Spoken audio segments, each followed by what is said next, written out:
ငါအတွေးခေါ်တာသမီဆိုတာတီးခြားရှင်သန်ရတဲ့ဘဝတစ်ခုငါဟာလမ်းပေါ်မှာကြီးပြင်းခဲ့လို့လမ်းနဲ့သွေးသားတော်ဆက်တယ်လို့ထင်တယ်ငါမိသားစုမှာငါဟာမလင်းနဲ့မီးငါမိသားစုမှာငါဟာမလုံခြုံတဲ့ထရံငါကျိုးကိုတီးခတ်လိုက်တိုင်းတန်ကြောင်ထွက်တယ်ငါမိသားစုမိုးယိုပေါက်လေးရှိနေတယ်ဆိုလဲငါပဲဖြစ်မှာပါငါမိသားစုမှာကြမ်းငယ်တစ်ချက်ကျိုးပဲ့နေတယ်ဆိုလဲငါပဲဖြစ်မှာ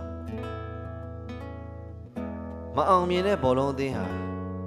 ငါမိသားစုပဲမဝင်တဲ့ဂိုးတွေကိုငါသွင်းခဲ့တာစိုင်းဝင်းမြင့်